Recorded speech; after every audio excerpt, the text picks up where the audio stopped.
નમસ્તે, હું છું દીપ્તિ ગજ્જર. વરસાદી પાણીનો સંગ્રહ, રેઇન વોટર હાર્વેસ્ટિંગ.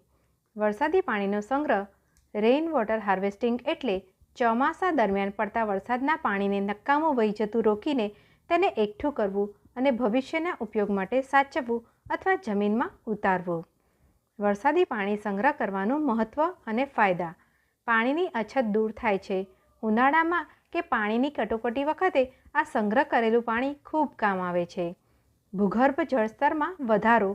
વરસાદનું પાણી જમીનમાં ઉતરવાથી ભૂગર્ભ જળ ગ્રાઉન્ડ વોટરનું સ્તર ઊંચું આવે છે અને બોરવેલ કે કૂવામાં પાણી જળવાઈ રહે છે. ખર્ચમાં બચત. રોજિંદા વપરાશ જેમ કે છોડને પાણી આપવું, સાફ સફાઈ, કપડાં ધોવા માટે આ પાણીનો ઉપયોગ કરવાથી પાણીનું બિલ ઘટે છે. જમીનનું ધોવાણ અને પાણી ભરાવું અટકે છે. રસ્તાઓ પર પાણી ભરાવાની અને જમીન ધોવાઈ જવાની સમસ્યા ઘટે છે. વરસાદી પાણીનો સંગ્રહ કરવાની મુખ્ય રીતો. પહેલું, છત પરથી પાણી એકઠું કરવું. Rooftop harvesting.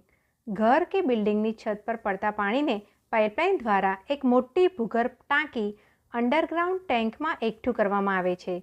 પાણી ટાંકીમાં જાય તે પહેલાં તેને રેતી, કાંકરી કે ફિલ્ટર વડે ચોખ્ખું કરવામાં આવે છે, જેથી ધૂળ કે કચરો દૂર થઈ જાય. બીજું, બોરવેલ અથવા કૂવા રિચાર્જ.